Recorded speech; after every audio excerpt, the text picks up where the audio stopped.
আয়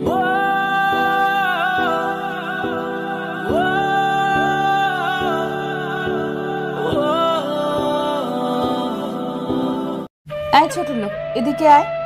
একটা মেয়ের মুখে ছোট লোক ডাক শুনে আর তার চেহারা দেখে তার কাছে গেলাম। জি, কিছু বলবেন? তুই যে আমার শরীরটা ময়লা করে দিলি, এখন তার কি হবে? আমি একবার বললাম তো আমি ইচ্ছে করে কাজটা করিনি, তাহলে কেন আমাকে এইভাবে হয়রানি করছেন?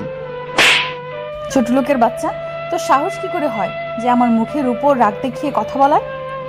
আমি মেয়েটার থাপ্পড় খেয়ে মাটির দিকে তাকিয়ে রইলাম আর চোখ দিয়ে পানি ফেলতে লাগলাম। তুই জানিস আমি কে? আমি হলাম এই কলেজের প্রিন্সিপালের মেয়ে, আর কোনো দিন আমার সাথে বেয়াদবি করলে তোকে টিসি দিয়ে বের করে দেব। প্লিজ আমাকে বের করবেন না। আমার মায়ের খুব শখ ছিল আমি যাতে এই কলেজটাই পড়ি। ছোট লোকের আবার শখ? তুই যে আমার শরীরটা ময়লা করেছিস, তার কি হবে? আমি আন্তরিকভাবে দুঃখিত, আমি দেখে কাজটা করি নাই। শুধু সরি বললে হবে না, তুই ক্যাম্পাসের সবার সামনে আমার কাছে মাফ চাইবি। ইতিমধ্যে ইসরাত অনেক স্টুডেন্ট জড়ো করে ফেলেছে। কি রে ইসরাত, কি বললু? শুনতে পাস না? পা ধরে মাপ চাইবি এখন? আমি জানি যে ওদের অর্থ অনেক বেশি, আর আমার মায়ের স্বপ্ন এই কলেজে যাতে আমি পড়ি। যদি আমি ইসরাতের পা না ধরি তাহলে হয়তো আমি আমার মায়ের শখটা পূরণ করতে পারবো না। তাই আমি সবার সামনে হাঁটু গেড়ে বসে চোখের পানি পড়ার সাথেই ইসরাতের কাছে মাপ চাইতে লাগলাম। আমাকে মাফ করে দেন, আমার ভুল হয়ে গেছে। পুরো ক্যাম্পাসে ছেলে মেয়েদের মুখে হাসি আর জোকারের পাত্র হয়েছি আমি। কি রে ইসরাত, ওকে মাফ করে দে, বেচারা মাফ চেয়েছে তো। যা, তোকে মাফ করে দিলাম। এই বলে সে আমার বুকে লাথি মেরে চলে গেল, আর আমি লুটিয়ে পড়ি শত শত স্টুডেন্টের পায়ের কাছে। আমি মাটি থেকে উঠে চোখটা মুছে নিজের বাসস্থানের দিকে রওনা দিলাম। আপনারা হয়তো ভাবছেন যে কেন ইসরাত আমার সাথে এমন করছে, তাই না? তাহলে শুনুন সম্পূর্ণ ঘটনা। আজ কলেজে নতুন আমি, আর প্রথম ক্লাস করব আজকে। একটা কাগজে কলেজের নিয়মকানুন আর এর বৈশিষ্ট্য লেখা ছিল। আমি সেইগুলো পড়তে পড়তে গেট দিয়ে ঢুকতে যাব। ঠিক তখনই আমি কিছু একটার সাথে ধাক্কা খেয়ে পড়ে যাই। তাকিয়ে দেখি একটা মেয়ের সাথে ধাক্কা খেয়েছি। সরি, আসলে আমি দেখতে পাই নাই। সরি মানে? ধাক্কা দিয়ে আবার সরি বলছিস কাকে? ছোট লোক একটা, আমি তোকে পরে দেখাবো আমি কি জিনিস। এখন কাজ আছে, দেখে বেঁচে গেলি। এই বলে ইসরাত হনহন করে চলে গেল। ইসরাতের থাপ্পড়ে আমি কোনো কষ্ট পাই নাই, কারণ আমি আসলেই ছোট লোক। আমার গায়ে ড্রেস ছিল ময়লা, তাই ও বুঝেছে যে আমি গরিব, যাকে সমাজ ছোট লোক নামে আখ্যায়িত করেছে। এই হলো ইসরাতের সাথে আমার ঘটনা। এই দিকে আমি চলে এলাম বস্তিতে, কারণ আমার বাবা মা নেই, থাকি একটা বস্তিতে। আমার নাম ইমন। জন্মের কয়েক মাস পর বাবা মারা যায়। আবার যখন আমি ইন্টারে পড়ি তখন আমার মা মারা যায়। হয়ে যায় আমি এতিম। নানা কষ্টের সাথে যুদ্ধ করে আমাকে বেঁচে থাকতে হয়। বস্তিতে ঢুকতেই রহমত চাচার সাথে দেখা হলো। আসসালামু আলাইকুম চাচা, কেমন আছেন? এই তো ভালো আছি। তা তোমার আজকের ক্লাসটা কেমন লাগেছে? অনেক ভালো চাচা। আচ্ছা ঠিক আছে, তুই তোর ঘরে যা। এতক্ষণ যার সাথে কথা বললাম তিনি আমার সম্পর্কে রক্তের কেউ না, কিন্তু উনি রক্তের চেয়েও আপন। উনি আমাদের বস্তিতে থাকেন, রিক্সা চালান আর কোনোরকম টেনে টুনে সংসার চালায়। আমি আমার ঘরে গিয়ে হাত মুখ ধুয়ে খাবার না খেয়ে বস্তি থেকে একটু দূরে আমার মায়ের কবরের সামনে গেলাম। মায়ের কবরের সামনে হাঁটু গেড়ে বসে অঝরে কাঁদতে লাগলাম আর বলতে লাগলাম, মা গো, কিভাবে স্বার্থপরের মতো আমাকে এতিম করে একা একা শুয়ে আছো? তোমার কি আমার কথা একবারও মনে পড়ে না? আমি কি বেঁচে আছি নাকি মরে গেছি সেটা কি একবারও জানতে ইচ্ছে হয় না? খুব শান্তিতে তুমি শুয়ে আছো, আমি যে কিভাবে বেঁচে আছি সেটা একমাত্র আমিই জানি। মা, তোমার শখ ছিল না আমি একটা নামি দামি কলেজে পড়ব? জানো মা, তোমার সেই শখটা পূরণ করতে পেরেছি। আমি একটা ভালো কলেজে পড়ার সুযোগ পেয়েছি। আমি তোমার শখটা পূরণ করেছি। একবার এসে দেখে যাও মা, প্লিজ। একবার আমাকে দোয়া করো মা, আমি যাতে সকল বাধা উপেক্ষা করার মতো আল্লাহ আমাকে ক্ষমতা দেয়। জানো মা, আজ আমার পাতিলে কোনো খাবার নেই। তুমি চলে যাওয়ার পর কবে পেট পুড়ে খেতে পেরেছি সেটা আমার মনেই নেই। থাক, তবুও দোয়া করো আমাকে যেন আমি খুব বড় হতে পারি। এইগুলো বলছি আর কেঁদে যাচ্ছি। এমন সময় পিছন থেকে কেউ আমার কাঁধে হাত রাখলো। আমি পিছনে তাকিয়ে দেখি রহমত চাচা, আর ওনার চোখে পানি। চাচা, আপনি এইখানে? মায়ের কথা বুঝে খুব মনে পড়তেছে। আমি কোনো কথা না বলে চাচাকে জড়িয়ে ধরলাম আর কাঁদতে লাগলাম। আমি আল্লাহর কাছে কি অন্যায় করেছিলাম যে তিনি আমাকে এত বড় শাস্তি আমাকে দিলেন? থাক বাবা, যা হয় আল্লাহর ইচ্ছাতেই হয়। আমি আছি না, বস্তির সবাই তোর বাবা মা। আমার কপালে বাবা মায়ের আদর জোটেনি, তাই তোমরাই আমার সব। এইগুলো বলছি আর চাচাকে জড়িয়ে ধরে কান্না করতে লাগলাম। চাচাও কান্না করতে লাগলো। এই গাধা, চোখের পানি মুছে ফেল, আজকে মনে হয় কিছুই খাস নাই। না, খেয়েছি তো। তোর চোখ বলে দিচ্ছে তুই এখনো কিছুই খাস নাই। চল আমাদের সাথে, আজকে খাবি। না না চাচা, আজকে না। না, তোকে আজকে যেতেই হবে। চাচা আমাকে জোর করে তার ঘরে নিয়ে গেল, আর সবাই মিলে খাবার খাচ্ছে, আর তা দেখে আমাকে কিছু খেতে দিল। আমিও বেশি না খেয়ে পেট ভরার কথা বলে চলে আসলাম। ঘরে এসে কিছুক্ষণ পড়তে লাগলাম। কিছুক্ষণ পর বস্তির এক লোক খবর দিল যে একটা কাজ করে দিতে হবে, তার বিনিময়ে কিছু পয়সা হবে। আমি আর দেরি না করে কাজের জন্য ছুটে গেলাম। সেইখানে গিয়ে ভারী ভারী মালামাল উপরে তুলতে লাগলাম। কাজ করতে করতে রাত হয়ে গেছে। কাজ শেষ করার পর তারা 500 টাকা দিল। টাকাটা পেয়ে এত খুশি হলাম যে মনে হয় আকাশের চাঁদটা হাতে নেমে এসেছে। বস্তিতে এসে ঘরে ঢুকে ফ্রেশ হয়ে খাবার খেতে লাগলাম। খাবারগুলো কিনে আনলাম টাকা দিয়ে। খাওয়ার পর বই নিয়ে পড়তে বসলাম।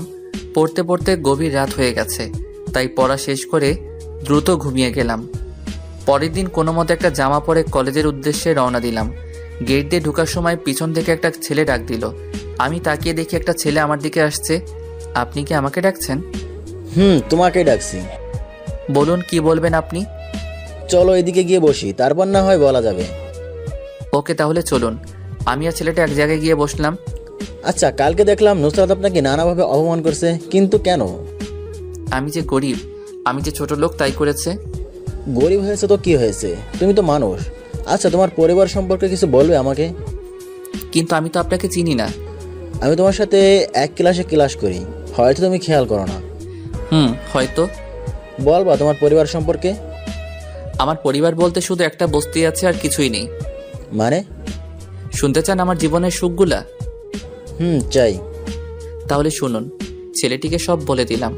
ছেলেটি আমার কথা শুনে তার চোখ দিয়ে পানি পড়তে লাগলো। কি হলো, আপনার চোখে পানি কেন? না, এমনি। তুমি এত কষ্ট করে পড়াশোনা করো কিভাবে? সবই আমার নিয়তি।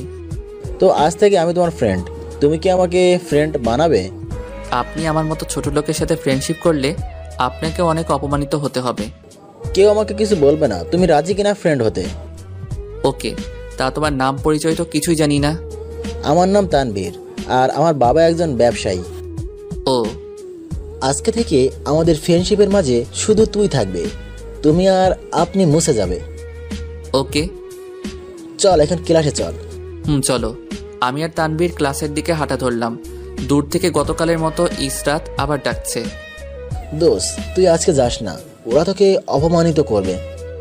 গেলে আমাকে অপমান করবে, আর না গেলে আমার বাবা মাকে করবে। আর আমি চাই না আমার জন্য আমার বাবা মাকেও অপমান করুক। প্লিজ তবুও যাস না। তুই ক্লাসে যা, আমি দেখি ওরা কি বলে। এই বলে আমি ওদের সামনে গেলাম। আমাকে ডাকছেন? তোকেই ডেকেছি। এতক্ষণ লাগলো কেন আসতে? সরি, বুঝতে পারি নাই। হয়েছে, আর বলতে হবে না। তোকে ডেকেছি একটা কাজ করার জন্য। কি কাজ করব? ওই যে আইসক্রিমওয়ালাকে দেখতে পাচ্ছিস, ওখান থেকে আমাদের জন্য কয়েকটা আইসক্রিম নিয়ে আয়। ওকে। এই নে টাকা। আমি টাকাটা হাতে নিয়ে ওদের জন্য কয়েকটা হাতে নিয়ে আসলাম। এই নেন আপনাদের আইসক্রিম। সবাইকে হাতে হাতে দে। আমি কথা না বলে চুপচাপ তাদের দিকে লাগলাম। ইসরাতের এক বান্ধবীকে দেওয়ার সময় ইসরাত তার হাত দিয়ে হালকা ধাক্কা দিয়েছিল, যার কারণে আমার হাত থেকে আইসক্রিমটা পড়ে যায়, আর তার বান্ধবীর জামায় লেগে যায়। কানা নাকি তুই? আমি তো ইচ্ছে করে ফেলি নাই। তাহলে কি আমি ফেলেছি এগুলা? এখন আমার জামাটা নষ্ট করে দিলি তুই। সত্যি বলছি, আমি ইচ্ছে করে দেই নাই। আপনার বান্ধবীর হাতের ধাক্কা খেয়ে এগুলো পড়ে যায়। কি? তোর এত বড় সাহস আমার নামে মিথ্যা বলিস? ঠাস ঠাস। এই বলে ইসরাত আমাকে 2টা থাপ্পড় দিল। ওদের থাপ্পড় খেয়ে সাথে সাথে চোখ অন্ধকার হয়ে যাবে মনে হচ্ছে, তবু আমি চুপচাপ গালে হাত দিয়ে দাঁড়িয়ে আছি। কোথায় থেকে যে এই পাগলগুলো আসে পড়ার জন্য বুঝতে পারছি না। এখন আমার কি হবে? এই, তুই তো শার্ট খোল। শার্ট খুলবো কেন? ঠাস ঠাস, এত প্রশ্ন করিস কেন? খুলতে বলছি তাই খুলবি, এত কথা শুনতে পারবো না। ইসরাতের থাপ্পড় খেয়ে মনে হচ্ছে ঠোঁট ফেটে গেছে, কারণ অনেক জ্বলছে আর ব্যথা করছিল ঠোঁট দুটি। আমি আমার শার্ট খুললাম। গতকালের মতো আজকেও সবার হাসির পাত্র আমি হলাম। সবাই আমার দিকে তাকিয়ে তাকিয়ে হাসছে। আমি শার্ট খুলে দাঁড়িয়ে আছি। কি কিরে দাঁড়িয়ে আছিস কেন? ওর জামাটা পরিষ্কার করে দে। না না, আমি পরিষ্কার করতে পারবো। ও আমার শরীরে হাত লাগালে আমার শরীরটা ময়লা হয়ে যাবে আবার। সেটাও ঠিক। আজকে যে ভুলগুলো করেছিস সেইগুলো যাতে আর না করিস, সেই দিকে নজর রাখবি। হুম। শার্টটা লাগিয়ে দে আর ওখান থেকে এখন যা। আমি শার্টটা গায়ে দিয়ে ক্লাসে আসলাম। দেখি তানভীর আমার জন্য জায়গা রেখেছে। কিরে, আমাকে রেখে চলে এলি যে? কি করব, দাঁড়িয়ে তোর অপমানগুলো দেখব। কেন, সবাই দেখতে পারে, তুইও দেখবি? কি রে, তোর গালে এইগুলো কিসের দাগ? আর তোর ঠোঁটটা কাটলো কিভাবে? তার নাইবা প্রকাশ করলাম। আচ্ছা বাদ দে এইসব কথা। একটু পর ইসরাত আর তার ফ্রেন্ডরা আসলো। আমি আর তানভীর চুপচাপ রইলাম। এই তোরা জানিস ছোট লোকদের নাকি শখ থাকে? ইসরাত এসব আমাকে শুনিয়ে শুনিয়ে বলতে লাগলো, আর তাদের ফ্রেন্ডরাও তাদের উত্তর দিতে লাগলো। কেন, তারা ছোট লোক হলেও কি হয়েছে, তাদের শখ থাকতেই পারে। ঠিক বলেছিস, যেটাকে বলে ছেঁড়া চুলে খোপা বাঁধা। এসব ছোট লোকদের দেখলে খুব মেজাজ গরম হয়ে যায়। আর ছোট লোকরাও তো আমাদের দয়ের মাধ্যমে চলে। ঠিক বলেছিস, আমরা যদি ওদের মায়া না করি তাহলে ওরা যে না খেয়ে মরবে। ইসরাত আর ওর ফ্রেন্ডদের কথা শুনে মেজাজ খুব খারাপ হতে লাগলো। তবুও মেজাজটা ঠান্ডায় পরিণত করলাম। একটা কথারও প্রতিবাদ করলাম না, কারণ প্রতিবাদ করার মতো ক্ষমতা আমার নেই। তাই মুখ বুজে সব সহ্য করতে লাগলাম। একটু পর স্যার ক্লাসে এসে ক্লাস করাতে লাগলো। এইভাবে সবগুলা ক্লাস শেষ করে আমি আর তানভীর বাড়িতে ফিরছি। দোস্ত, এই টাকাগুলো তোর কাছে রাখ। তোর টাকা আমি নিতে যাব কেন? এত প্রশ্ন করিস কেন? তোকে নিতে বলেছি তাই নিবি। গরিব বলে দয়া করছিস, তাই তো? একটা থাপ্পড় দিব এই কথা বললে। তোকে ফ্রেন্ড হিসেবে দিলাম। কিন্তু আমি তো নিতে পারবো না। না, তোকে নিতেই হবে। আর যদি আজকে টাকা না নিস তাহলে আমাদের ফ্রেন্ডশিপ এখানেই শেষ। কিন্তু দোস্ত। আর কোনো কিন্তু নেই, এখন টাকাটা নে, আমাকে আবার বাড়ি যেতে হবে। আমি তানভীরের কাছ থেকে টাকাটা নিলাম। আচ্ছা আমি যাই, কাল আবার দেখা হবে। ওকে ভাই। তানভীর চলে গেল আর আমি একটা হোটেল থেকে কিছু ভালো মন্দ খাবার কিনে আনলাম। অনেকদিন যাবত ভালো মন্দ খাই না, তাই আজকে শখ করে আনলাম। ঘরে এসে ফ্রেশ হয়ে রহমত চাচাকে ডাক দিলাম। কিরে, ডাক দিলি কেন? চাচা চলো, আজকে তুমি আমার সাথে খাবে। তুই খাবার পেলি কই? একটা ফ্রেন্ড টাকা দিয়েছিল, তাই সেই টাকা দিয়ে খাবার নিয়ে আসলাম। না তুই খা, আমি পরে খাবো। আরে চলো তো। চাচাকে জোর করে ঘরে নিয়ে বসিয়ে দিলাম। তারপর দুজন মিলে খাবারগুলো খেতে লাগলাম। চাচা একটা কথা বলার ছিল। বল, কি বলবি? তুমি আমার পড়াশোনার দায়িত্ব নিয়েছো। তোমার ইনকাম দিয়ে ঠিকমতো তোমার সংসার চলে না, তার সাথে তুমি আমারটা চালাও। তাই বলি কি, আমাকে একটা রিকশার ব্যবস্থা করে দিবে? ধুর পাগল, আগে তুই পড়াশোনা শেষ কর। আমি তো এখনো মরে যাই নাই। ধুর, কি বলো এইসব? তুই আগে পড়াশোনা কর, তারপর এসব নিয়ে ভাবা যাবে। কিন্তু চাচা, তোমার তো কষ্ট হচ্ছে। আমি কি তোকে বলেছি যে আমার কষ্ট হচ্ছে? তুই এত চিন্তা করিস কেন? আমি ঠিক আছি। চাচার সাথে একসাথে খাবার খেলাম। খাবার খাওয়ার পর বই নিয়ে পড়তে লাগলাম। আর পড়ার ফাঁকে ফাঁকে মানুষদের কাজ করে দিচ্ছি। এতে তারা খুশি মনে কিছু টাকা দেয়। এতে দিয়ে আমার ভালোই দিনকাল কেটে যায়। এইভাবে আমার দিনটা কেটে গেল। আজকে মায়ের কবরের সামনে যেতে পারলাম না, কাজ আর পড়াশোনার জন্য। এইভাবে সারাদিন কেটে গেল। রাতে শার্ট আর প্যান্টটা ধুয়ে দিলাম, কারণ আমার 2টা শার্ট আর 2টা প্যান্ট আছে। সকালে উঠে ফ্রেশ হয়ে কোনো রকম নাস্তা করে শার্ট পরে কলেজের উদ্দেশ্যে রওনা দিলাম। তানবীরের সাথে দেখা হয়ে গেল। এই নে, এটা তোর জন্য। কি এইখানে? খুলে দেখ। আমি ওর হাত থেকে প্যাকেটটা নিয়ে খুলে দেখি একটা মোবাইল। তুই আমার জন্য মোবাইল এনেছিস কেন? তোর হাতটা খালি খালি লাগে, তাই এইটা তোর জন্য নিয়ে আনলাম। কি দরকার ছিল এইগুলো আনার? তোকে রাখতে বলেছি, তুই রাখবি। ওকে। আমি আর তানভীর ক্লাসের দিকে হাঁটা ধরলাম। প্রতিদিনকার মতো ইসরাতের চোখ এড়াই না আমি। সে আমাকে ডাকতে লাগলো, চল আজকে আমি যাব তোর সাথে। না, তুই গেলে তোকেও অপমান করবে, তুই থাক। আরে ধুর, চল তো। তানভীর আমার হাত ধরে ওদের সামনে নিয়ে গেল। ডাকলাম একজনকে আর আসলো 2 জন, যাকে বলে এক ঢিলে 2 পাখি মারা। কেন ডেকেছেন সেটা বলেন। আমি তো তোকে ডাকি নাই, ডেকেছি তো এই ছোট লোকটাকে। কার জোরে আপনি এত ক্ষমতা দেখাচ্ছেন? মুখ সামলিয়ে কথা বল। মুখ সামলিয়ে কথা বলতে ইমন শিখেছে, কিন্তু আমি না। তোর এত বড় সাহস যে তুই আমার মুখের উপর কথা বলিস? প্রিন্সিপালের মেয়ে হয়ে এত ভাব কিসের? যিনি প্রিন্সিপাল তার কোনো অহংকার নেই, আর যে মেয়ে তার শরীর ভরা কারেন্ট। তুই এত বড় কথা বললি আমাকে?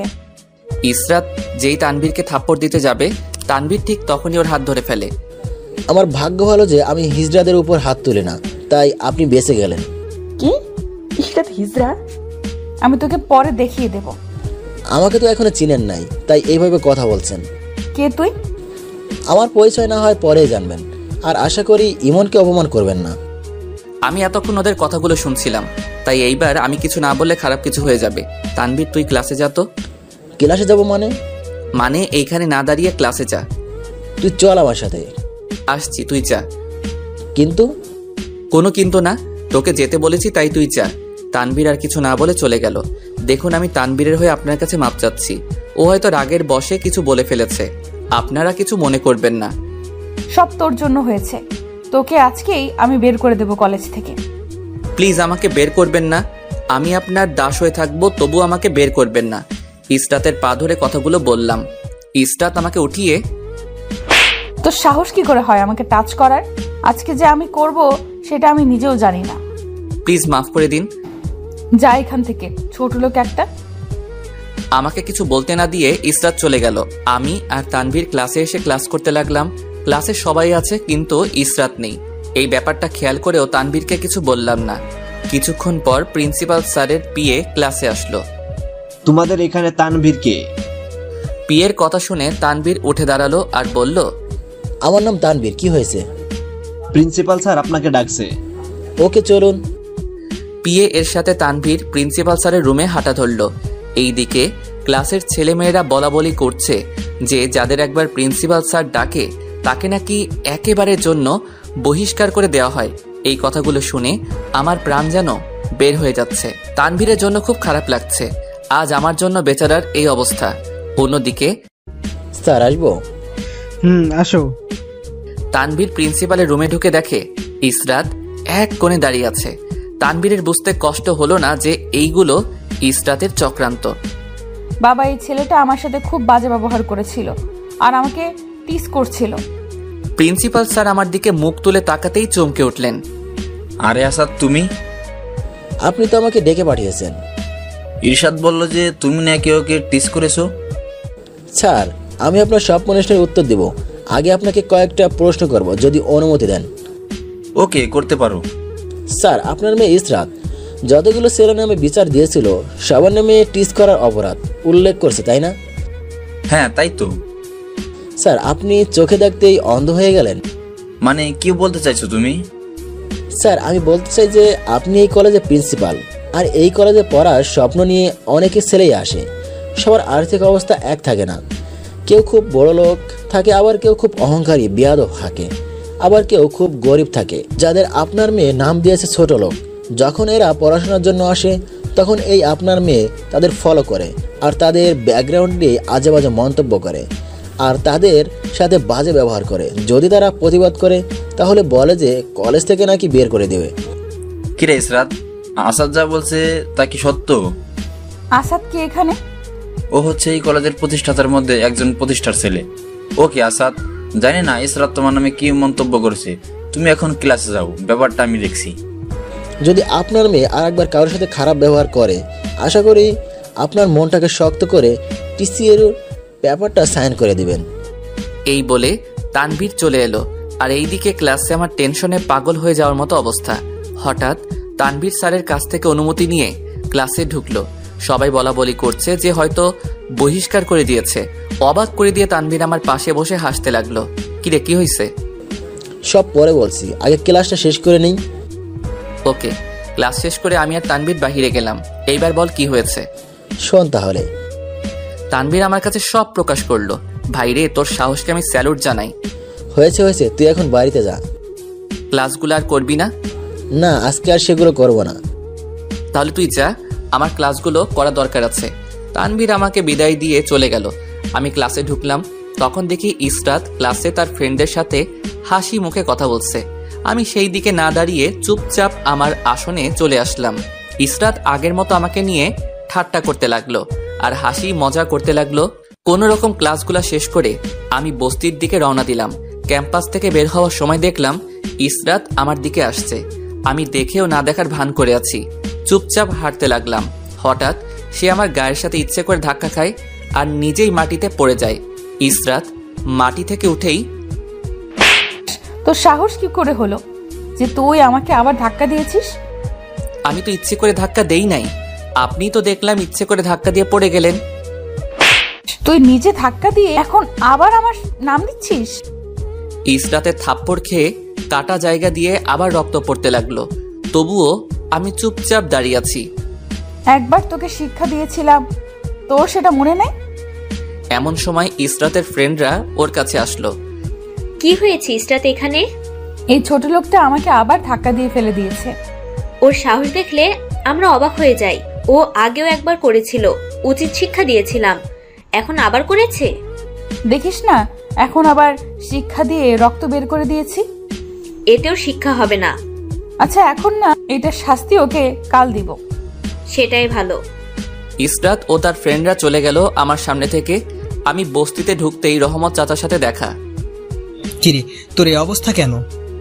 কই, কি হয়েছে আমার? তোর মুখে রক্ত কিসের?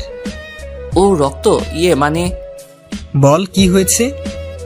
ওই একটা গাড়ির সাথে হালকা ধাক্কা খেয়েছি, তাই এমন হয়েছে। দেখে সাবধানে হাঁটতে পারিস না? অনেকখানি কেটে গেছে। ওকে, আমি ঠিক আছি। তুমি এখন কই যাচ্ছ? আর কই যাব, রিক্সা নিয়ে বের হব। ওকে, তুমি যাও।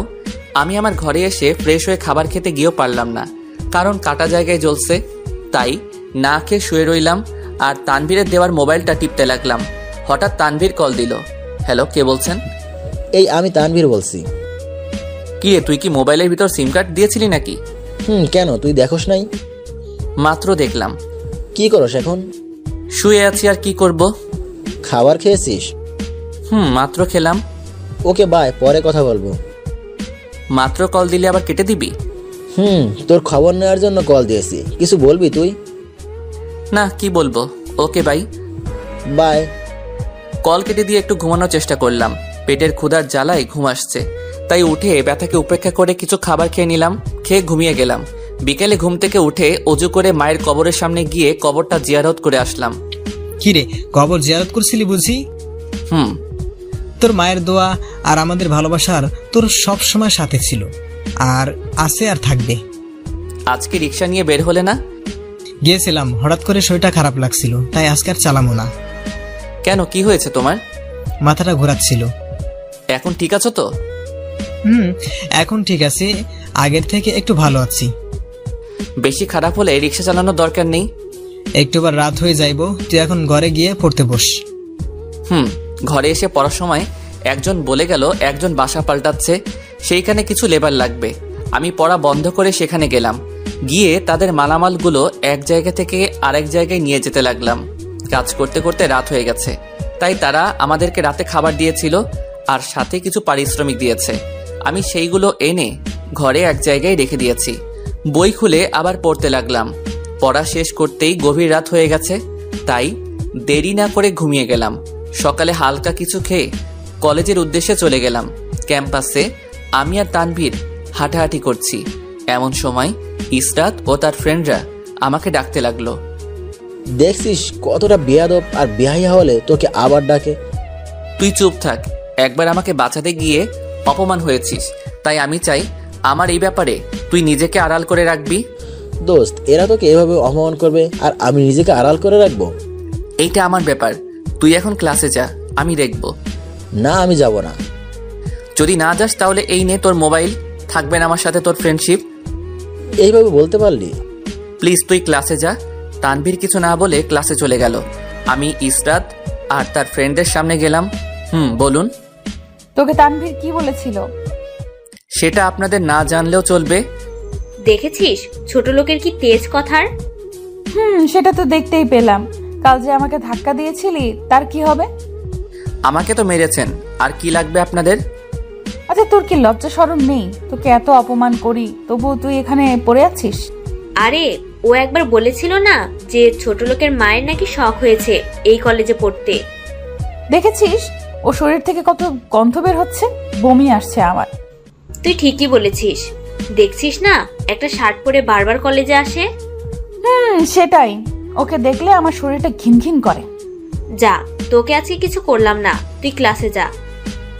আমি মাথা নিচু করে ওদের সামনে থেকে চলে আসলাম। আর ভাবছি পৃথিবীতে বুঝি টাকাই সব, যার টাকা নেই সে বুঝি এতটাই অসহায়। মানুষের মাঝে কি মানবতা জিনিসটা হারিয়ে গেল নাকি?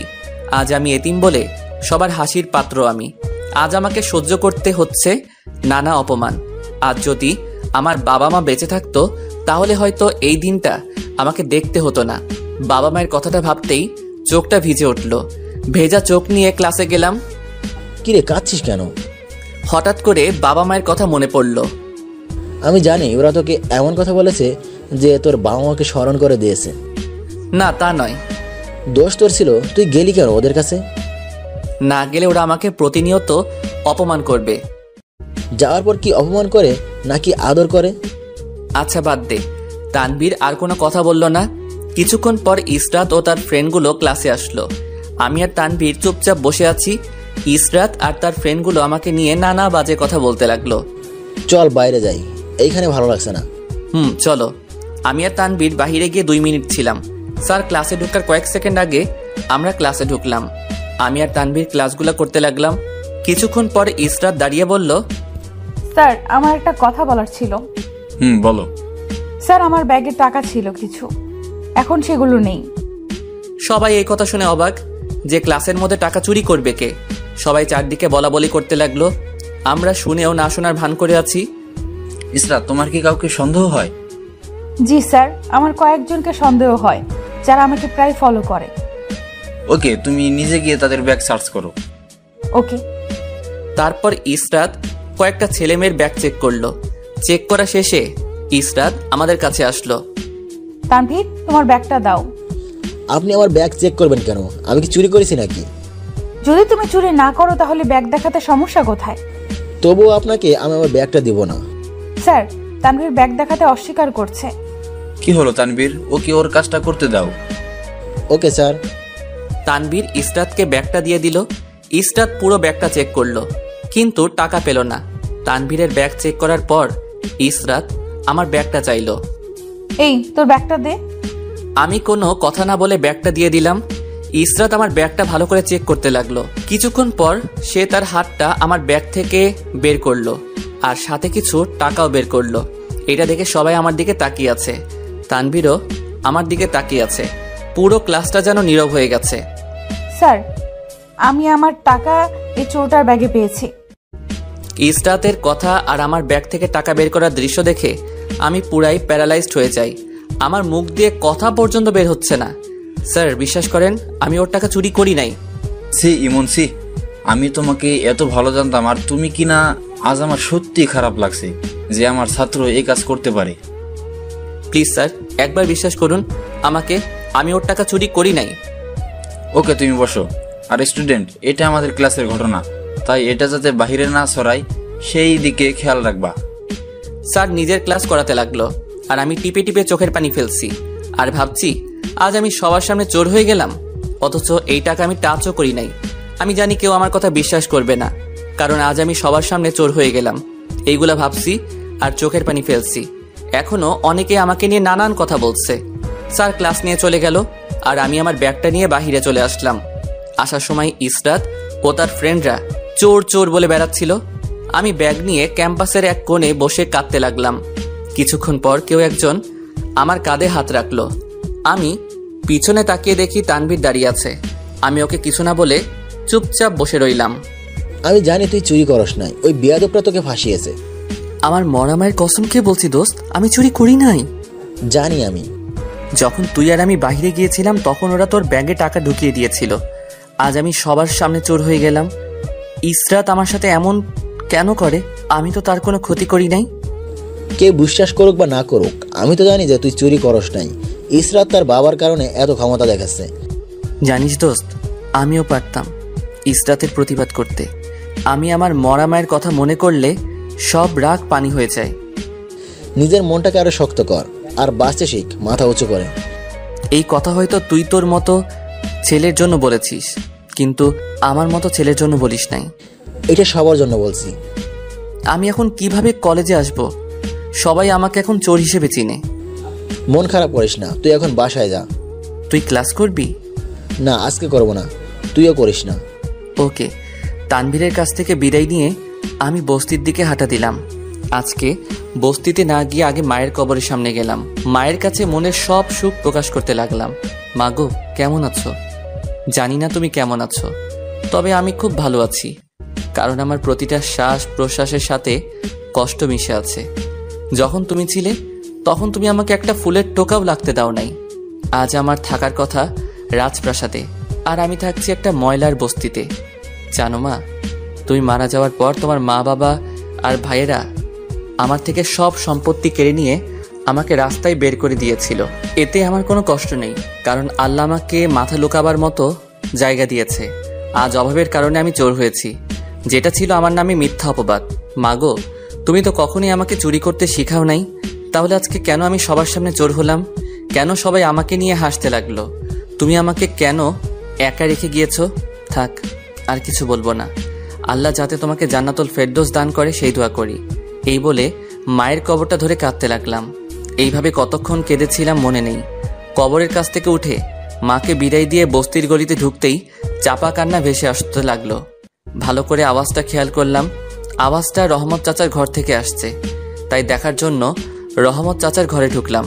দেখি চাচা বিছানায় মুমূর্ষু হয়ে শুয়ে আছে, আর চাচি আর তার ছেলেমেয়েরা কাঁদছে। এইটা দেখে আমি দ্রুত চাচার কাছে গেলাম। চাচার অবস্থা দেখে আমারও চোখ দিয়ে পানি পড়তে লাগলো। চাচার কি হয়েছে? তোর চাচা কাল বলেছিল তার নাকি শরীর খারাপ, আর আজকে হঠাৎ করে জ্বর আসলো। আমি চাচার শরীরটা ধরে চমকে উঠলাম। চাচার শরীরটা জ্বরে পড়ে যাচ্ছিল। চাচাকে একটা হাসপাতালে নিতে হবে। আমার কাছে কোনো টাকা নেই, কিভাবে নিব? সেটা নিয়ে আপনাকে ভাবতে হবে না। আগে বলুন, চাচার রিক্সাটা কোথায়? ওই 2 নম্বর গলিতে রাখা আছে। ওকে, আমি রিক্সা নিয়ে আসছি। আপনি চাচাকে একটু টেনে তুলেন। আমি ব্যাগটা রেখে রিক্সা নিয়ে আনলাম, আর চাচাকে রিক্সায় বসিয়ে একটা ছোট হাসপাতালে নিয়ে গেলাম। এখানকার ডাক্তাররা তাদের ট্রিটমেন্ট চালিয়ে যাচ্ছে। চাচাকে একটা ইঞ্জেকশন দিয়ে রেখেছে। আমি চাচিকে চাচার পাশে বসিয়ে দিলাম। দুপুরে তো মনে হয় কিছু খান নাই? খেয়েছি আমরা সবাই, তুই খাস নাই? তোমাদের মুখ দেখে তো বোঝা যাচ্ছে না যে তোমরা খেয়েছো। আপনারা চাচার কাছে থাকেন, আমি আসছি। আমি বাহিরে গিয়ে ওদের জন্য খাবার কিনে আনলাম। চাচি, আপনি আর অপু মিলে খাবারটা খেয়ে নিন। তুই খেয়েছিস তো? আমি পেট পুড়ে বাহির থেকে খেয়ে এসেছি।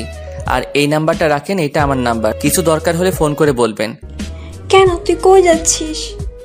সেটা আপনার জানতে হবে না, আপনি শুধু চাচার খেয়ালটা রাখবেন। আচ্ছা।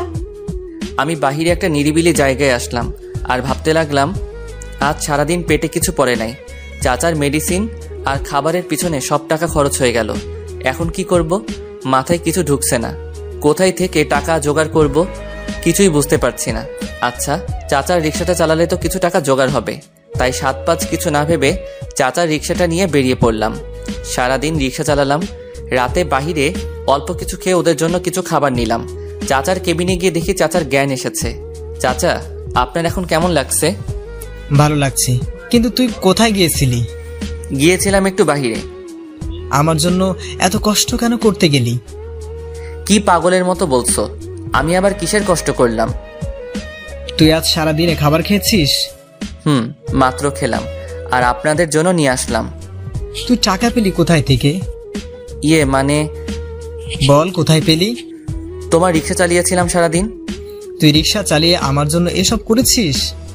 এই বলে চাচা কেঁদে দেয়, সাথে চাচিও কাঁদতে থাকে। বাচ্চাদের মতো কাঁদছেন কেন? কান্না থামান।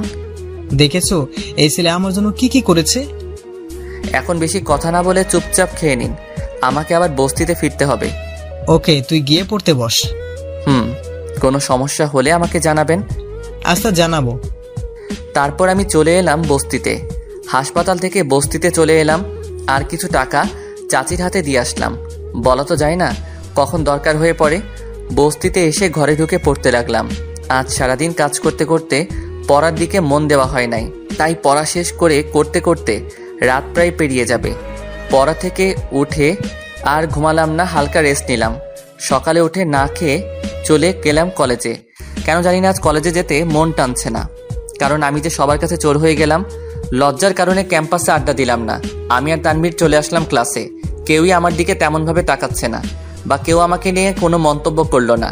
আমি ক্লাসে এসে তানভীরের সাথে কথা বলতে লাগলাম। এমন সময় ইসরাত আর তার বান্ধবীরা ক্লাসে ঢুকলো। আমি আর তানভীর কথা চালিয়ে গেলাম। দেখেছিস, চোর চুরি করে আবার কলেজে আসে। সেটাই তো দেখতে পাচ্ছি, চোরের লজ্জা শরম নেই। ঠিক বলেছিস, আমি হলে কবে কলেজ ছেড়ে চলে যেতাম, আর চোর চুরি করেও কলেজে আসে। ওদের কথা এত কষ্ট লাগলো যে চোখের অবাধ্য পানি আর নিয়ন্ত্রণে থাকলো না, টপ টপ করে বেরিয়ে পড়তে লাগলো। আমার কাছে মনে হচ্ছে ওইগুলা পানি পড়ছে না, বরং আমার বুকের ভিতর লুকিয়ে থাকা কষ্টগুলো পানিতে পরিণত হয়ে বের হচ্ছে। শুনেছি ছোট লোকেরা নাকি পরিশ্রম করে খায়, তাহলে আবার চুরি শিখলো কবে থেকে? যখন তারা কোনো কাজ পায় না, তখন কিভাবে চুরি করবে আবার কিভাবে ছিনতাই করবে সেটা নিয়ে ভাবতে থাকে। যা বলেছিস। ওদের কথাগুলো আমার কাছে বিষাক্ত সূচের মতো লাগছে, যে এটা আমার কলিজাটাকে ভেদ করে চলেছে। যদি ওদের মতো ছোট লোকের এতই টাকার প্রয়োজন হয়, তাহলে আমাদের কাছে আসতে পারে, আমরা তাদের ভিক্ষা দিয়ে দিব। তাও যেন তারা চুরি না করে। আমি আর সহ্য করতে না পেরে ক্লাস থেকে বেরিয়ে গেলাম। বেরিয়ে ওয়াশরুমে গিয়ে চোখে পানি দিতে লাগলাম। কি রে, চোখের জল লুকানোর চেষ্টা করছিস? তাছাড়া আর উপায় কই বল? দোস্ত, একদিন তুই দেখবি ইসরাত তার সব ভুল বুঝতে পারবে, আর সেই দিন সে মাপ চাইবে তোর কাছে। দরকার নাই আমার কাছে মাপ চাওয়ার, শুধু আমাকে অপমান করা ছেড়ে দিলে হবে, আমার আর কিছু লাগবে না। সেদিন হয়তো আর বেশি দূর নয়, তুই একটু অপেক্ষা কর। এখন ক্লাসে চলো, ক্লাসে যাই। চল। আমি আর তানভীর ক্লাসে গেলাম। আমরা ক্লাসে ঢোকার 1 মিনিট পর স্যার ক্লাসে আসলো। স্যার ক্লাসটা করাতে লাগলো, আমিও মন দিয়ে ক্লাসটা করলাম। ক্লাস শেষ হতেই আমি ব্যাগ নিয়ে বাহিরে আসার সময়, কিরে কই যাস? আজকে আর ক্লাস করব না, বাড়িতে কাজ আছে অনেক। যাওয়া কি খুব দরকার নাকি? খুব। ওকে তাহলে যা, দেখা হবে পরে। Okay bye. আমি ক্লাস না করে চলে আসলাম। ঘরে ব্যাগটা রেখে চাচা রিক্সা নিয়ে বের হলাম। সারাদিন রিক্সা চালালাম, সকালেও কিছু খাই নাই, আবার দুপুরেও কিছু না খেয়ে রিক্সা চালালাম। যে টাকাগুলো ইনকাম করেছি আজকে, সেইগুলো দিয়ে কিছু খাবার আমি চাচা চাচিদের জন্য নিয়ে গেলাম, আর আমিও হালকা কিছু খেলাম। তবুও পেটে খিদায় চুচু করছে। আমি হাসপাতালে চাচার কেবিনে যেতেই, কি রে তুই এসেছিস? এই নেন, খাবারগুলো খেয়ে নেন, আর মেডিসিন ঠিক মতো খাবেন। তুই থাকলে আমার অসুখ এমনিতেই ভালো হয়ে যাবে। তা বললে তো হবে না। আর চাচি এই নেন, কাল যদি চাচাকে বাড়ি নিয়ে যেতে পারি তাহলে টাকাগুলো লাগবে। এই বলে আমি চাচির হাতে কিছু টাকা দিলাম। না না, আমার কাছে থাকলে খরচ হয়ে যাবে, তার চেয়ে ভালো আপনি রাখেন। চাচি আর কথা না বলে টাকাটা রেখে দিল। তোর বুঝি খুব কষ্ট হচ্ছে তাই না? না, আমার কোনো কষ্ট হচ্ছে না। আপনাদের দোয়া থাকলে আমার কোনো কষ্ট হবে না। আমাদের দোয়া তোর সাথে সারা জীবন আছে বাবা। তোকে দোয়া করি আল্লাহ যাতে তোকে অনেক বড় করে। আচ্ছা চাচা, আমি যাই, কাল আবার আসবো। ওকে, তুই যা এখন। সময় মতো মেডিসিনগুলো খেয়ে নেবেন কিন্তু। আচ্ছা। আমি আর না দাঁড়িয়ে বস্তিতে চলে গেলাম। ঘরে ঢুকে শার্টটা ধুয়ে দিলাম, সাথে ফ্রেশ হয়ে বই নিয়ে পড়তে লাগলাম। সকালে উঠে কলেজে গেলাম না, কারণ আজকে চাচার রিলিজ দিবে, তাই ওইখানে আমার থাকা আবশ্যক। তাই আমি কলেজে না গিয়ে হাসপাতালে গেলাম। সেখানে ডাক্তারের সাথে চাচার ব্যাপারে কথা বলে চাচাকে রিকশায় বসিয়ে আমি বস্তিতে নিয়ে এলাম। তারপর চাচাকে ধরে ঘরে নিয়ে এলাম। চাচা যা লাগবে আমাকে বলবেন, আমি যাই রিকশা নিয়ে। তুই আজকে রিকশা চালাস না, তোকে রিকশায় মানায় না। না মানালেও যে মানাতে হবে, কিছু করার নাই। কিন্তু বাবা। আপনি বেশি কথা বলেন, শরীর ভালো না তাই শুয়ে থাকেন, আমি আমার কাজ করে আসছি। চাচা আর কোনো কথা বলে নাই। আমি চাচাকে রেখে রিকশা নিয়ে বেরিয়ে পড়লাম। দুপুরে কিছু খেয়ে নিলাম, খাওয়ার পর আবার রিকশা চালাতে লাগলাম। রিকশা চালিয়ে আসলাম রাতে। এসে দেখি চাচার ঘরে তানভীর বসে আছে। ওকে দেখে আমি খুব অবাক হয়েছি। কি রে তুই এইখানে? তুই আজকে কলেজে গেলি না, তাই ভাবলাম তোর কোনো বিপদ হলো না তো। তার উপর তোর আবার মোবাইল বন্ধ। তাই বলে তুই এই বস্তিতে আসবি? কেন, আসতে পারবো না নাকি? না না, সেটা না। কোথায় তোরা আর কোথায় আমরা? তুই কিন্তু এখন মার খাবি। ওকে সরি। তা তুই আমার বাসা চিনলি কেমনে? সকলকে বস্তির নাম জিজ্ঞাসা করেছিলাম, আর সবাই দেখিয়ে দিল। বস্তিতে এসে ওনার কাছ থেকে তোর নাম জিজ্ঞেস করেছি, তখন উনি সব বলেছে। ওকে চল তোর ঘরে যাই। 1 সেকেন্ড দাঁড়া। তারপর আমি চাচার হাতে কিছু টাকা দিয়ে দিলাম। এইবার চল। তারপর আমি তানভীরকে নিয়ে গেলাম আমার ঘরে। জানি তোর আমার ঘরে থাকতে খুব কষ্ট হবে। কেন, আমার কাছে তো ভালোই লাগছে। থাক, আর বছর বলতে হবে না। হঠাৎ করে তানভীর আমাকে জড়িয়ে ধরলো আর কেঁদে দিল। কিরে তুই কাঁদছিস কেন? আর তোর কি হয়েছে? দোস্ত, তুই কি কষ্টে লেখাপড়া করিস তা জানা ছিল না, কিন্তু এত কষ্ট যে করিস তা আমার জানা ছিল না। হয়েছে হয়েছে, এইবার কান্না বন্ধ কর। তুই কিভাবে পড়াশোনা করিস, আবার রিক্সাও চালাস, আবার ওদের খেয়ালও রাখিস? কি করব, সবই কপাল। আমি তো এমন ছিলাম না, পরিস্থিতি আমাকে সেই রকম বানিয়েছে। এই না, এখানে কিছু টাকা আছে, এইগুলো তুই রাখ। ধুর পাগল, আগেও একবার দিয়েছিস, এখন দেওয়া লাগবে না। তোকে রাখতে বলেছি, তুই রাখবি। এই কথা বলে তানভীর টাকাগুলো জোর করে ঢুকিয়ে দেয় আমার পকেটে। এইটা কোনো কাজ করলি তুই? এটাই কাজ। আচ্ছা, আমি তোর জন্য খাবার নিয়ে এসেছি। তুই আবার আমার জন্য খাবার আনতে গেলি কেন? তুই আর আমি একসাথে আজ এক ঘরে এক বস্তিতে খাবো, তাই নিয়ে এসেছি। তুই একটা পাগল। বন্ধুর পাগল। তারপর আমি আর তানভীর একসাথে খাবার খেলাম। দোস্ত, আমি যাই, নইলে আবার দেরি হয়ে যাবে। ওকে, সাবধানে যাস। ওকে। তানভীর চলে গেল। আমি পড়াশোনা নিয়ে ব্যস্ত হয়ে পড়লাম। ব্যস্ততা কেটে উঠতে উঠতে গভীর রাত হয়ে যায়, তাই ঘুমিয়ে পড়লাম। পরের দিন সকালে কলেজে গেলাম। ক্যাম্পাসে দাঁড়ালাম না, ইসরাতের ভয়ে, তাই ক্লাসে আমি আর তানভীর চলে আসলাম। মনে মনে যেই ভয়টা পেয়েছি ঠিক সেটাই হলো। ইসরাত আর তার ফ্রেন্ডরা আমাকে অপমান করার জন্য ক্লাসে চলে আসলো, আর আমাকে প্রত্যক্ষভাবে অপমান না করে পরোক্ষভাবে করতে লাগলো। এই, তোরা কি জানিস একটা কথা? আগে আমাদের ক্লাসে ছোট লোক ছিল, আর এখন একজন রিক্সাওয়ালা আছে। আমি ইসরাতের কথা শুনে অবাক হয়ে গেলাম। এই মেয়ে কিভাবে জানে যে আমি রিক্সা চালাই? না রে, জানতাম না। বলতো সেই ছেলেটা কে? কে আবার? এই ছোট লোকটা এখন রিক্সা চালায়। আমাদের কলেজের মান সম্মান সব ডুবিয়েছে, এখন ওর সাথে কথা বলতে ভালো লাগবে না। রিক্সা চালানোর পর থেকে ছোট লোকটার গায়ে থেকে বাজে গন্ধ বের হচ্ছে। তুই ঠিক বলেছিস। দেখিস না একটা জামা কয়দিন পরে আসে। আরো কত কি যে দেখতে হবে আমাদের, আল্লাহ ভালো জানে। কলেজে একবার ছোট লোক ভর্তি হয়েছিল, এরপর চোরের রূপ নিয়েছিল, আর এখন আবার রিক্সাওয়ালার রূপ নিল। ঠিক বলেছিস, এদের এত অপমান করার পরেও এদের শখ মেটে না। আমি ওদের কথা শুনেও চুপচাপ রয়েছি। ওদের অপমান শুনতে শুনতে অভ্যস্ত হয়ে গেছি, তাই চোখ দিয়ে পানি পড়ছে না। তবে তানভীর রেগে গিয়েছে অনেক। আমি তাকে সান্ত্বনা দিয়ে বসিয়ে রাখলাম। ভাই, আমার মন চাচ্ছে আমি ওদের হাতগুলো ভেঙে দিই। এত রাগ কেন তোর? বলছে আমাকে, তোকে তো আর বলছে না। ভাই, তোকে কিছু বললে আমার খুব কষ্ট হয়, তাই তোর নামে বাজে কথাগুলো আমি সহ্য করতে পারি না। তুই তো বলেছিস যে অপেক্ষা করতে, যে ওরা নাকি ওদের ভুল বুঝতে পারবে। তাহলে তুই রেগে যাচ্ছিস কেন? ওকে। আমিও আর কথা বাড়ালাম না। স্যার ক্লাসে এসে ক্লাস করাতে লাগলো। ক্লাস শেষ করে আমি চলে আসলাম বস্তিতে। এসে চাচার সাথে খাবার খেয়ে আমি রিক্সা নিয়ে বের হলাম। রিক্সা চালাতে চালাতে হঠাৎ একটা গাড়ির সাথে ধাক্কা খেলাম, আর সাথে সাথে আমি পড়ে যাই, আর রিক্সা কিছুটা ভেঙে যায়। রিক্সার ভাঙা অবস্থা দেখে আমার প্রাণটা কেঁদে উঠল, কারণ আমার এত সামর্থ্য নেই যে রিক্সা মেরামত করব। আমার হাতে পায়ে কিছুটা ছিঁড়ে যায়। এমন সময় গাড়ি থেকে একজন লোক নেমে এলো, যাকে দেখে আমি খুব অবাক হয়ে যাই, কারণ তার সাথে আমার আত্মার সম্পর্ক। লোকটা হচ্ছে আমার মামা। মামা আমাকে দেখে আমার কাছে দৌড়ে আসলো। তোর কিছু হয় নাই তো? না, আমার কিছু হয় নাই। তোর তো অনেক জায়গায় কেটে গেছে, চল মেডিসিন কিনে দিই। না, আমার লাগবে না, আমি ঠিক আছি। আরে চল তো। তারপর মামা আমাকে একটা ফার্মেসিতে নিয়ে গেলেন, কিছু মেডিসিন কিনে দিল, আর আমার হাতটা ব্যান্ডেজ করিয়ে দিল।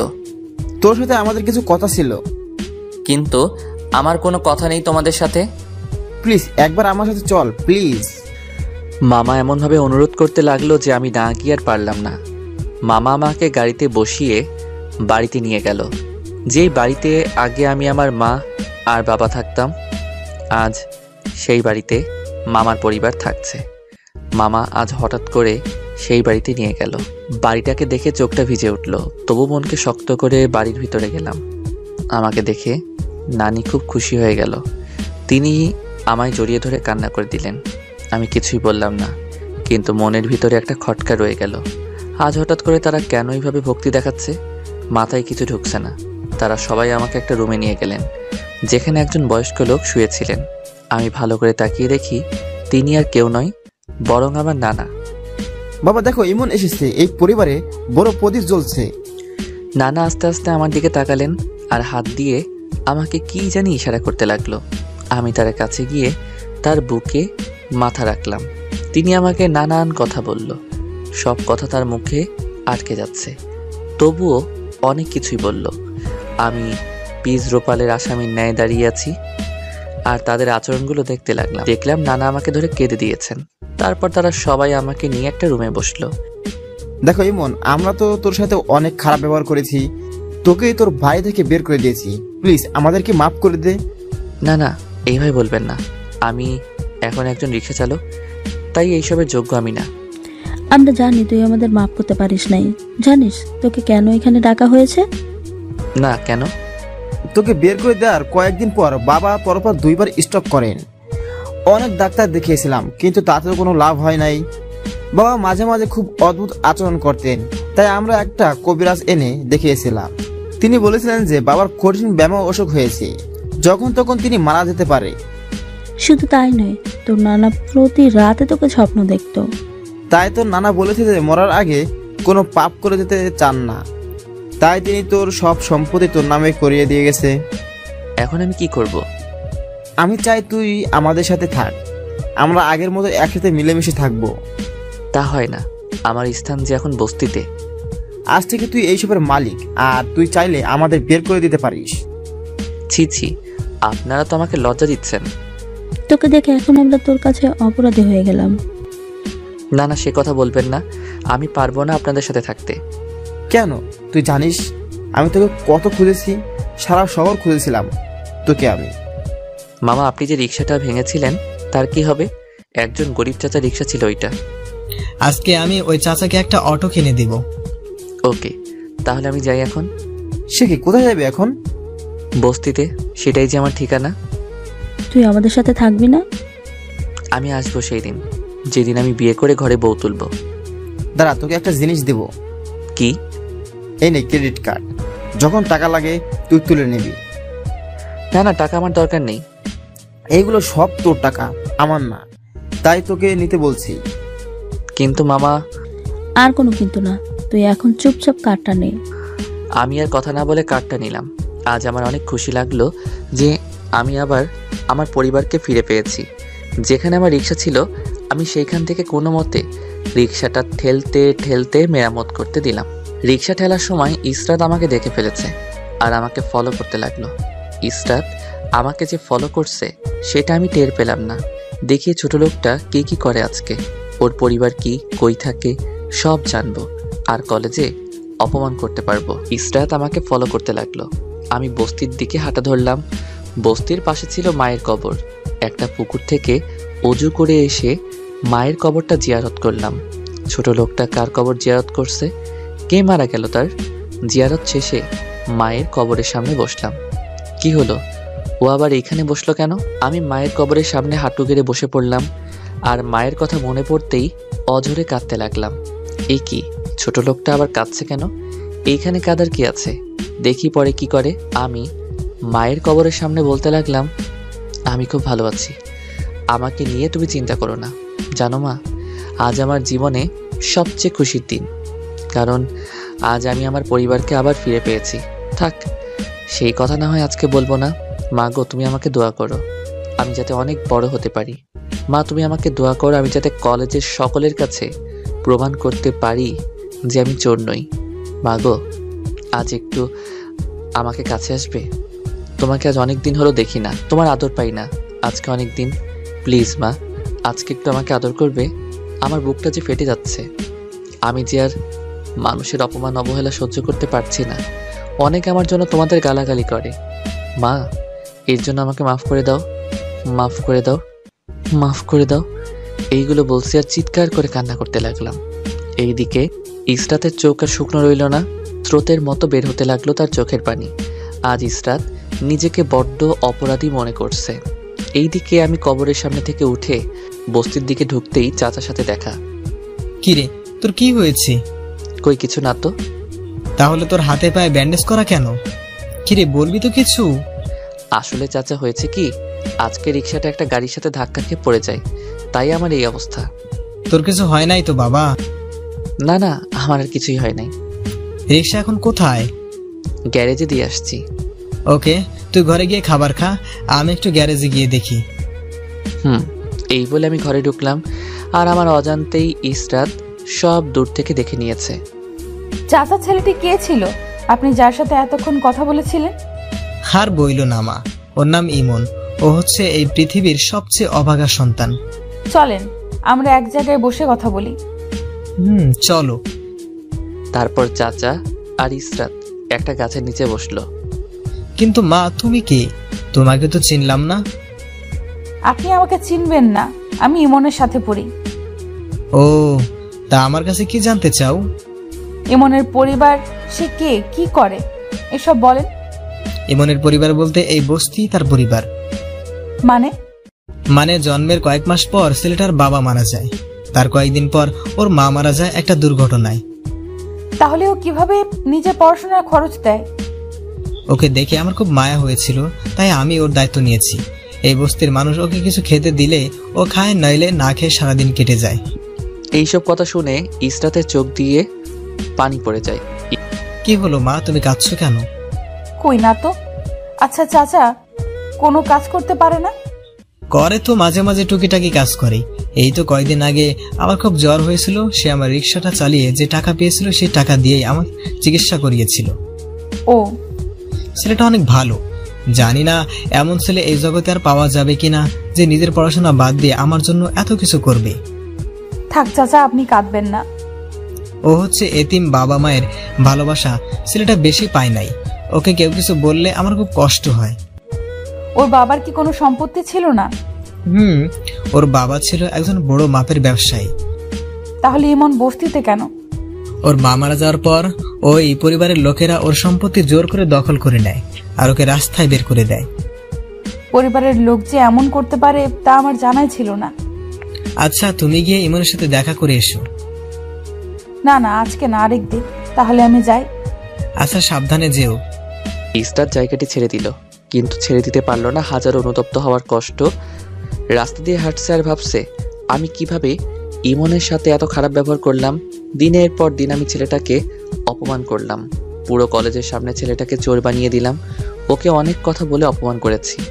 জানি না আমি কি ওর কাছ থেকে মাপ পাবো কিনা, তবে আমি ওর কাছে মাপ চাইবো আর কোনোদিন ওকে অপমান করব না। ছি, আমি এত নিচে নামলাম। একটা এতিম সন্তানকে এভাবে সমাজের চোখে ছোট করে দিলাম। আজ আমি ইমনের কাছেও অপরাধী, নিজের কাছেও অপরাধী। ইমন আমাকে ক্ষমা করলেও আমি যে নিজেকে ক্ষমা করতে পারবো না। এইদিকে আমি চাচা রিক্সা ভাঙার কারণে টেনশন করতে লাগলাম। টেনশনের কারণে ঠিক মতো খাওয়াটাই হলো না। এইভাবে কেটে গেল সারাটা দিন। রাতে দরজা আটকিয়ে পড়তে বসলাম। এমন সময় দরজায় কে জানি টোকা দিল। দরজা খুলে দেখি মামা। আরে মামা, তুমি এখানে? না না, ভিতরে আসো। মামা ভিতরে এসে পরিবেশটা দেখতে লাগলো। তুই এখানে থাকিস কিভাবে? কি করব, নিয়তি যে আমাকে এখানে পাঠিয়েছে। তুই কিন্তু আমাকে ছোট করছিস। মা না না, আমি তোমাকে ছোট করলাম কই? শোন, তুই যার রিক্সা ভেঙেছিলি আমি তার জন্য একটা অটো নিয়ে আসছি। কই অটোটা? বাইরে আছে, দেখবি, চল। এখন না, পরে দেখবো। আয় না আমাদের সাথে, একা সাথে থাকবি? আমি তো একবার বললাম যে যেই দিন বিয়ে করব সেই দিন যাব ওই বাড়িতে।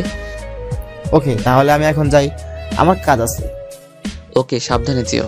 মামা চলে গেলে আমি বাহিরে বের হলাম অটো দেখার জন্য।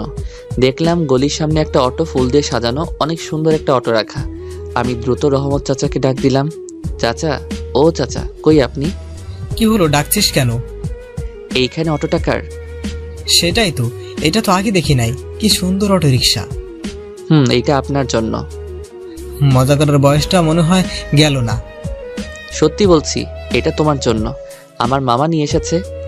বলিস কি? তাহলে ঘটনাটা শোনো। রিক্সা ভাঙা থেকে শুরু করে যা যা ঘটেছে আমি সবকিছুর বর্ণনা করেছি। এখন তুই কি করবি? আমি ওদের বলে দিলাম যে বিয়ের পর যাব। তুইও পারস বটে। যাক, আল্লাহ তোর সবকিছু ফিরিয়ে দিয়েছে। আল্লাহর কাছে শুকরিয়া আদায় করি। তা তোর কার্ড থেকে কিভাবে টাকা বের করবি? সেটার সিস্টেম আছে।